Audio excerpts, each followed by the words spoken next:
ওই যে কবির ভাষায় বলতে হয়, লজ্জা শরমের মাথা মোটা খেয়ে সব নারীগুলো হয়ে গেছে বেহায়া। এরা আসলে এই যারা কিনা এই কাজগুলো করতেছে, এরা চিৎকার চেঁচামেচি করে করে বলবে কি জানেন, নারী বিদ্বেষী, নারী বিদ্বেষী। আরে বদমাইশ, আমরা নারী বিদ্বেষী না, তোদের মতো নারীবাদী যারা কিনা পশ্চিমা এজেন্ডা বাস্তবায়ন করে আমাদের মা বোনদেরকে পতিতালয়ে নিয়া, আমাদের মা বোনদেরকে পতিতা হিসেবে স্বীকৃতি দিয়া সমাজ রাষ্ট্র ধ্বংস করতে চায়, এই সমস্ত নারীবাদী বদমাশদের বিরুদ্ধে। আমরা কি নারী সমাজের বিরুদ্ধে? কি নাউজুবিল্লাহ, কি কথাবার্তা কয়। আমার মা নাই কয় না? আমি কি মা সারা জন্ম নিছি?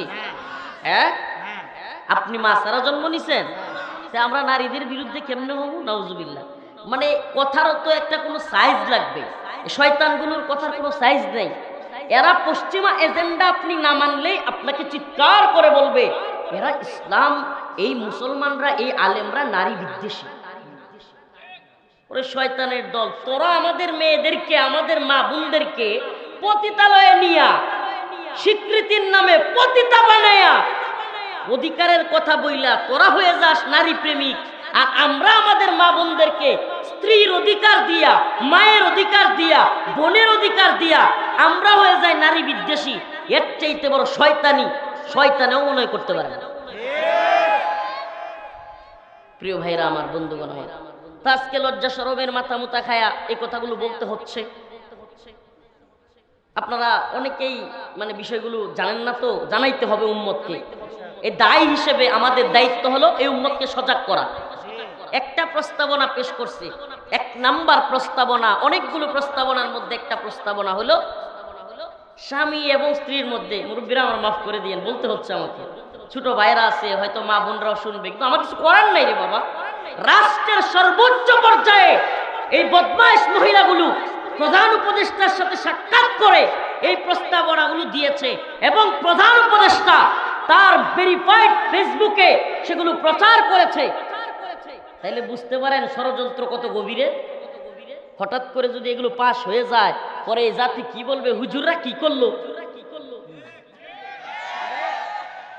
এই জন্য আগে ভাগে ফাঁস করে দিই, জানায়া দিই, স্বামী এবং স্ত্রী মোহরের মাধ্যমে, ইজাব এবং কবুল বলার মাধ্যমে একজন আরেকজনের যৌন চাহিদা পূরণ করার সার্টিফিকেট উভয়ে পাইছে কি পায় নাই? বলেন, পাইছে কি পায় নাই? স্বামী এবং স্ত্রী, যেই মেয়েটা, যেই ছেলেটা আজকে ইজাব কবুল বলছে, এই ছেলেটা এই মেয়েটা বিয়ে না কইরা সমাজে হাইটা হাইটা ঘুইরা যে কোনো একটা রুমে তালা মারলে বা রুমের ভিতরে দরজা লাগাইলে এলাকাবাসী ওদেরকে কি এরকম ভাবে করতে দিত নাকি পিটাইতো? কিন্তু দেখেন 3টা ইজাব কবুলের দ্বারা সুবহানাল্লাহ বৈধ পন্থায় বাবাও জানে, মাও জানে, স্বামী এবং স্ত্রী হিসেবে তারা ঘরে ঢুকতেছে, থাকতেছে। এইবার একটা আইন তারা তৈরি করতে চাচ্ছে যে স্বামী এবং স্ত্রী ভিতরে যা করবে এটা উভয়ের সম্মতিতে হইতে হবে। সাবধান, যদি কোনো সময় বউয়ে চিন্তা করে যে কেমন লাগতেছে বলতে, তবু বলতে হবে ফাকুলি ওয়াশরাবি ওয়াকররি আইনা। এই আয়াত থেকে বোঝা যায় যে অবশ্যই আমাদেরকে বলতে হবে। ওই যে ওয়ালাম ইয়ামসাসনি বাশার, হুজুরা বুঝবেন যে মরিয়ম আলাইহিস সালাম বলল যে ওয়ালাম ইয়ামসাসনি বাশার, আমার তো কেউ স্পর্শই করে নাই, তাইলে আমার বাচ্চা হইব কেমনে? ওই যে যখন আয়েশা ফেরেশতা বলল মরিয়ম আলাইহিস সালামকে যে আপনার পেটে একটা সন্তান আসবে, ওই আয়াতের তাফসীরে গেলে অনেক কথা এমন আসে যেগুলো স্বাভাবিকভাবে বলতে একটু লজ্জা লাগে, কিন্তু কিছু করার নাই, কোরআন বলছে ওয়ালাম ইয়ামসাসনি বাশার, আমাকে স্পর্শ করে নাই, তাইলে আমার করতে কেমনে মেয়ে বাচ্চা হবে, ছেলে হবে? তো এই জন্য আমাকেও আজকে বলতে হচ্ছে, ওই ভিতরে কি করবে? যদি বউ মনে করেন কইলো যে আজকে আমি গোসল করতে পারবো না, রাতের বেলায় আমার গোসল করতে ইচ্ছা হচ্ছে না, সরো, তাইলে আপনি যদি একটু কাসুমুসু কইরা বা যে কোনোভাবে ফুসলায়া ফাসলায়া বা একটু হালকা জোর কইরা রাজি করান, তাইলে আপনার নামে ধর্ষণের মামলা হবে। আছেন আপনি মাটি শয়তানিরও তো, শয়তানেও মনে হয় এদেরকে দেখে হাসে, শয়তানও আড়াল থেকে মনে হয় হাসে যে এই নারীবাদীরা থাকতে আমার আর দরকার নেই। শয়তান মনে মনে কি কয় যে এই বাংলাদেশে যেই নারীবাদীদেরকে আমি তৈরি করে দিছি, এদের থাকতে আমি শয়তানের আর কোনো কি নাই, কাজ নাই। আপনি চিন্তা করতেছেন যে ওই যে আপনি একটু যে কোনো ভাবে দেখেন, যারা বিবাহিত তারা বুঝবেন, এখানে অনেক কিছু হয়, তো ওই জায়গায় যদি একটু জোরাজুরি করছেন বা কিছু একটা হয়েছে, রাগ কইরা বউয়ে যদি গিয়া বলে কোর্টে যে আমারে জোরপূর্বক এই কাজে রাজি করাইছে, আমি ধর্ষণের মামলা করতে চাই, সে মামলা করতে পারবে। নতুন প্রস্তাবনা অনুযায়ী, রাষ্ট্রের নতুন প্রস্তাবনা আইন অনুযায়ী যদি এটা পাস হয়, তাইলে ওই স্ত্রী মামলা করতে পারবে আপনার নামে ধর্ষণে। আচ্ছা, আমার একটা প্রশ্ন করি আপনাদেরকে, আপনারা কি উইরা পড়ছেন নাকি? এটা আমি কোনো বানায় কথা বলছি না। অনেকে মনে করতে পারে হুজুর কোন কি হয়, এটাই সত্য, এটাই সত্য, এবং এটা প্রধান উপদেষ্টার কাছে চলে গেছে। আপনি খুব নেশে আছেন। এবার শুনেন, আমি একটা প্রশ্ন করি। আচ্ছা, এবার কোর্টে মনে করেন একটা মামলা গেল, মামলা একটা কোর্টে গেল, উপস্থাপন হলো, স্ত্রী বলতেছে আমাকে জোরপূর্বক ইয়া করা হয়েছে, কিন্তু স্বামী বলতেছে না আমি জোর করি নাই। এখন আমার প্রশ্ন, আদালত কেমনে প্রমাণ করবে সাক্ষীকে যে জোর করছে কি করে নাই? আশ্চর্য না? এটা তো একটা মানে হাস্যকর কথা যে আপনি কিভাবে প্রমাণ করবেন? তাইলে তো আল্লাহ না করুক সিসি ক্যামেরা লাগাইতে হইব, সিসি ক্যামেরা লাগাইতে হবে, আর না হলে খাটের নিচে দুই একটা সাক্ষী রাখতে হবে। এই নারীবাদীদেরকে রেখে দিবেন খাটের নিচে, খাট ভাঙ্গা পড়লে যাতে নাকে দন্ত বন্ধ হয়ে যায়। শয়তানের বাচ্চারা, খাট ভেঙে পড়লে যেন এগুলোর একবারে নাক সেপটে গিয়ে আর জীবনে সাক্ষ্য দেওয়ার দরকার নেই। এত শয়তানের দোষ। প্রিয় ভাইরা আমার, বন্ধুগণ আমার, প্রিয় মা বোনেরা, শয়তানের শয়তানি এমন পর্যায়ে গিয়ে পৌঁছাইছে, কয়েকদিন আগে হাসিনার বিরুদ্ধে আন্দোলন করা লাগছে। হাসিনা ভারতের গোলামি করছে, আর যত ইচ্ছা ইসলাম বিরোধী আইন, ইসলাম বিরোধী নীতিমালা তৈরি করছে। এখন আপনারাও যদি একই গান একই বাজনা বাজান, কেউ ভারতের গোলামি করে ইসলাম বিদ্বেষী আইন তৈরি করে, কেউ আমেরিকার গোলামি করে ইসলাম বিদ্বেষী আইন তৈরি করে, তাহলে একটা কথা আপনাদেরকে স্পষ্ট ভাষায় বলে দিতে চাই, হাসিনা তো ভারত কাছে ছিল, পালাইতে পারছে। আপনারা এদেশে ইসলাম বিরোধী আইন করে আমেরিকা যাওয়ার সময় পাবেন না।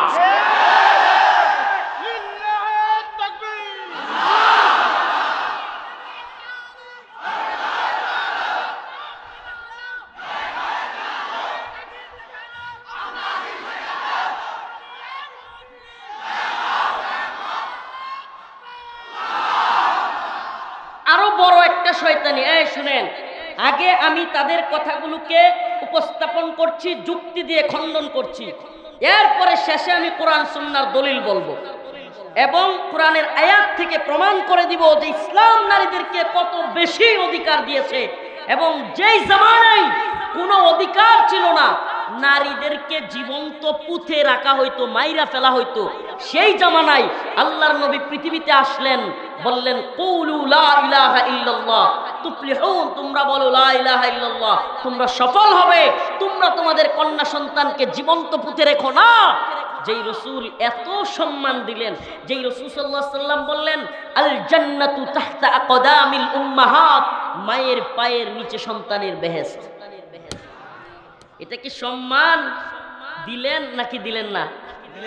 একটা নারী যদি সে শুনে যে আমি 10 মাস 10 দিন যে সন্তানটাকে পেটে ধরেছি, আমার আল্লাহ আমার রাসূল বলেছে আমার পায়ের নিচে নাকি আমার সন্তানের বেহেশত, এই নারীর জন্য এর চাইতে বড় সম্মানের আর কি আছে? আর এদের ভাষায় কি নারীর জন্য সম্মান হলো পতিতালয়ের লাইসেন্স পাওয়া। মানে এদের ভাষায় বোঝা যায় না যে নারীর জন্য সম্মান কোনটা? নাউজুবিল্লাহ। পতিতালয়ে কি নারীরা ইচ্ছা করে যায়?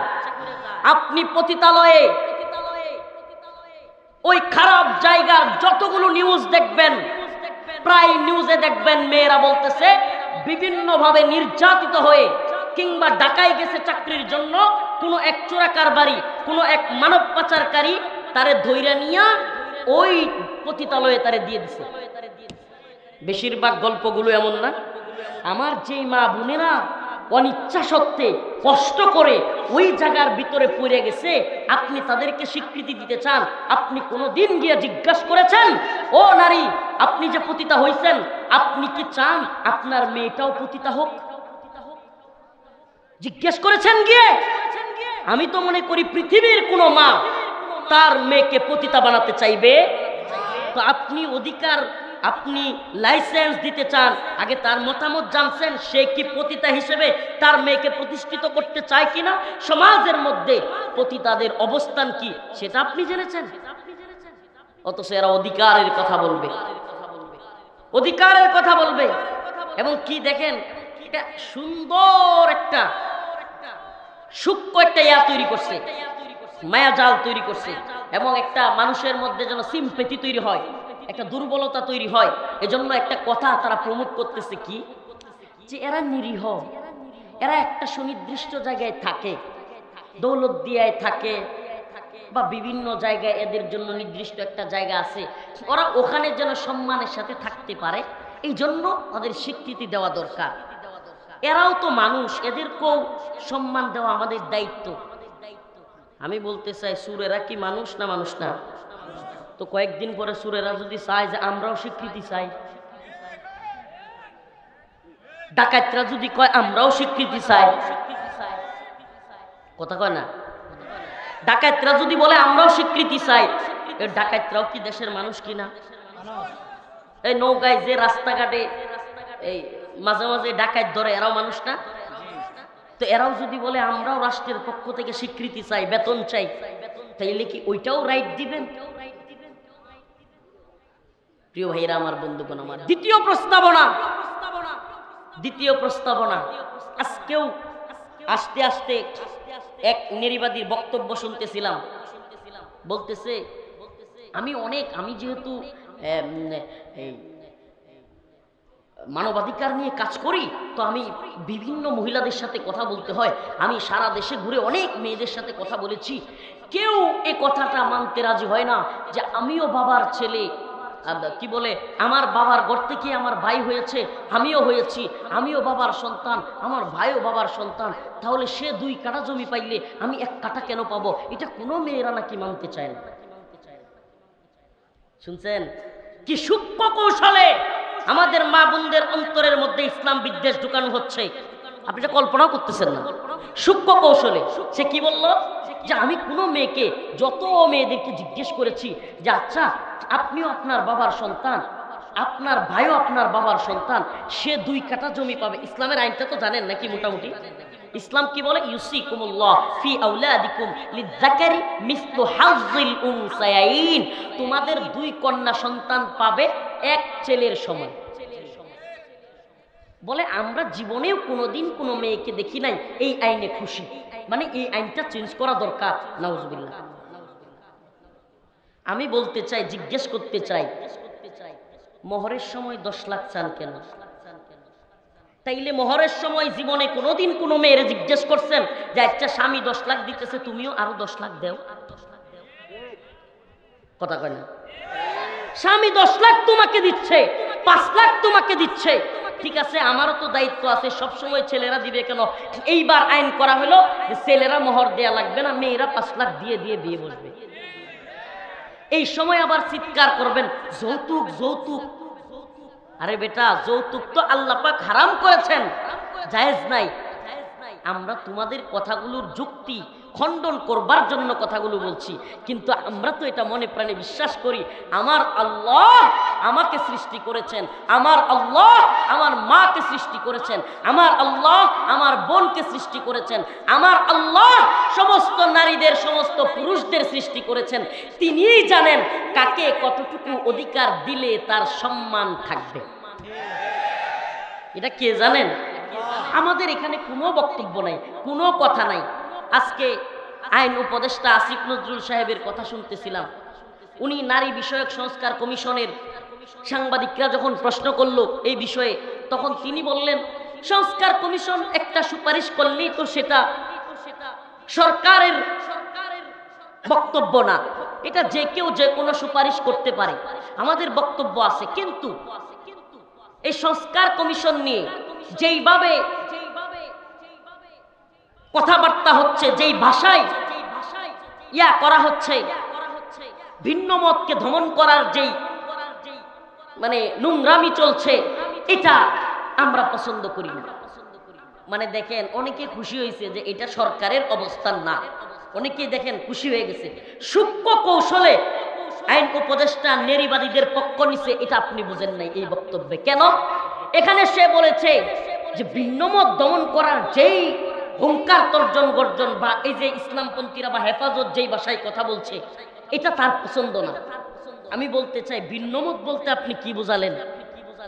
ইসলাম বিদ্বেষী মতকে আমার পছন্দ করতে হবে, ইসলাম বিদ্বেষী মতকে আমার বাহবা জানাইতে হবে কিংবা চুপ থাকতে হবে? আরে আপনারা তো চানই ওইটা, যে ইসলামপন্থীরা আপনাদের যে কোনো কাজে চুপ থাকো, তাইলে মজা কইরা আপনারা সেই আইনগুলো তৈরি করতে পারবেন। প্রিয় ভাইরা আমার, কষ্ট পাচ্ছেন? আমাকে বলেন, নারী পুরুষ সমান অধিকার অর্থাৎ সমবন্টন, এটা হলো নারীবাদীদের স্লোগান। আমি আমাদের মা বোনদের কাছে জানতে চাই, নারীরা কি কোনো কাজে পুরুষদের সমান পারবে? একটা বাসের মধ্যে 100 যাত্রী উঠবে, 90টা পুরুষ থাকলে 10টা মহিলা কি ওই 90টা পুরুষকে ধাক্কাধাক্কি করে সেখানে উঠতে পারবে? এই জন্য বাসের মধ্যে দেখবেন মহিলাদের আলাদা আসন আছে, আছে না নাই? তো আমাকে বলেন, মহিলাদের আসন আপনি কেন রাখলেন? যদি আপনি নারীবাদী হয়ে থাকেন, আপনি তো ঠেল্লা ঠুল্লা ধাক্কায় উঠবেন আপনি, তো মহিলাদের আসন কেন রাখলেন?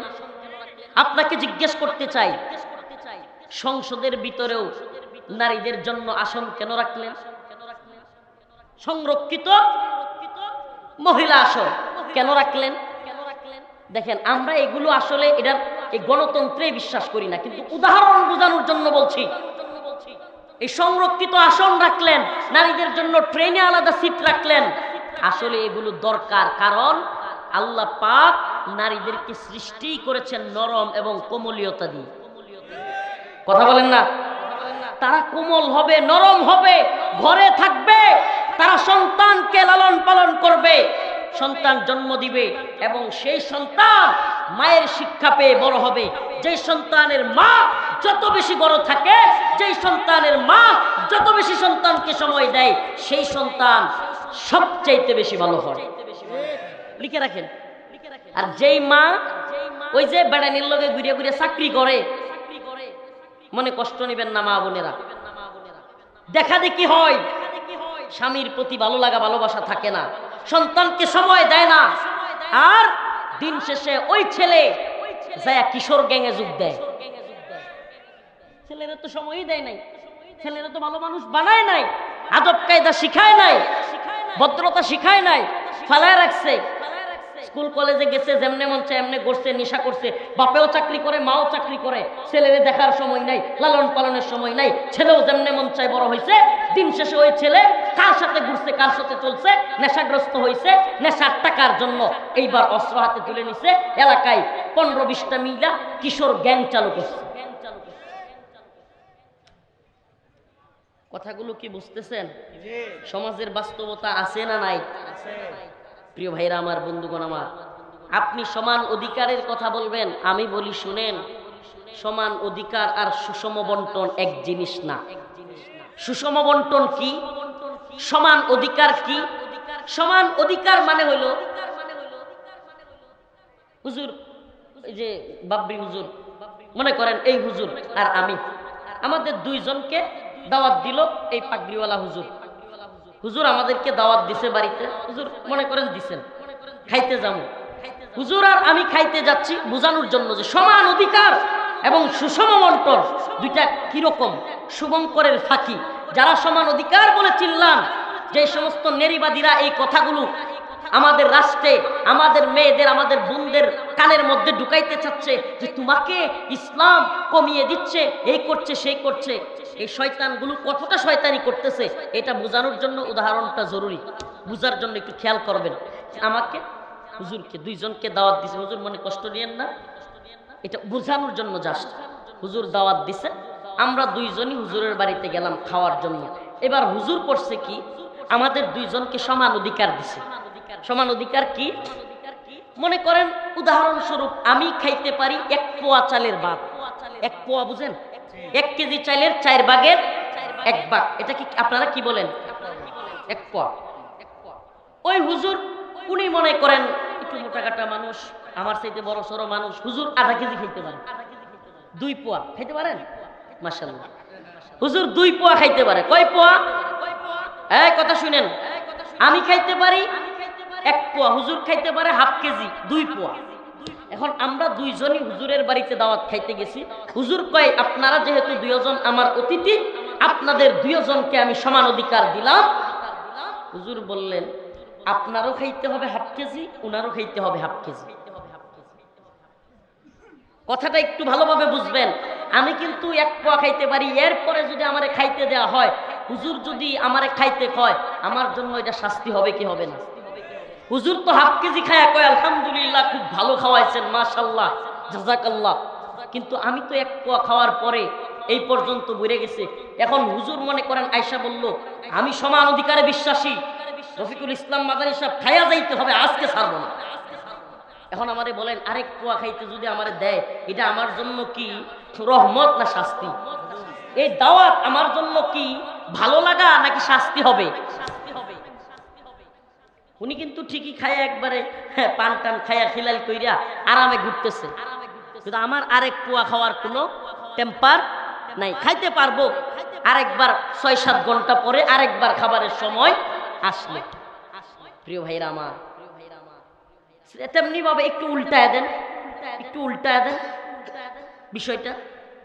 তো হুজুর বলল ঠিক আছে আপনারা 2 জনই আমার মেহমান, আমি নিয়ত করছি সমান অধিকার, 2 জনকে দাওয়াত দিয়েছি, আপনিও খাবেন 1 পোয়া, উনিও খাবে 1 পোয়া। এখন আমি কিন্তু 1 পোয়া খায়া আলহামদুলিল্লাহ খুব ভালো হয়েছে রান্না, খুব সুন্দর, জাযাকাল্লাহ। তো উনি কি করবে? পেটের মধ্যে হাত দিবার, কি খাওয়াইলো পেটটাই বললো না, দাওয়াত দিল আবার এই অল্প খাবার দিলে হয়? বলবে কি বলবে না? কারণ তার তো আরো চাহিদা রয়ে গেছে।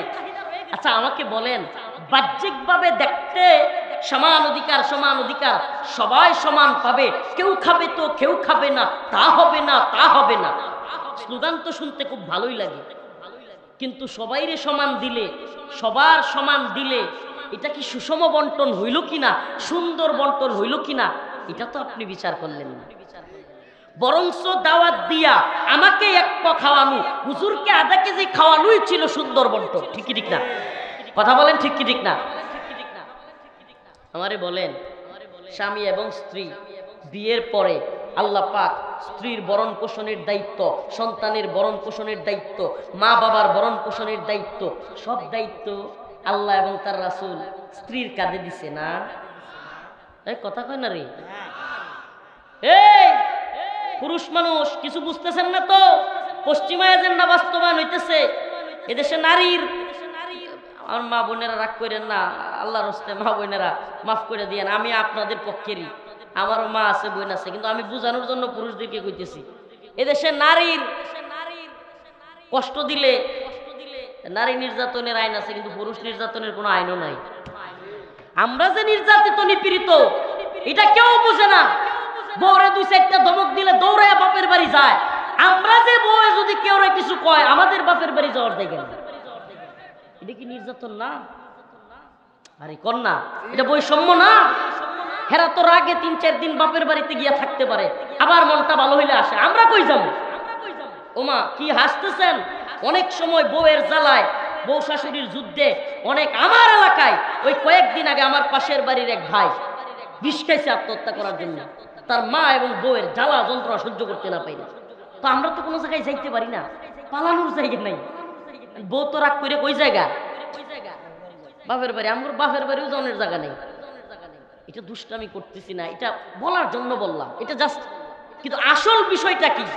আসল বিষয়টা হলো আল্লাহ পাক যাকে যেভাবে থাকতে বলেছেন, আল্লাহ পাক যাকে যে অধিকার দিয়েছেন, সেটাই হলো সবচেয়ে সুন্দর বন্টন।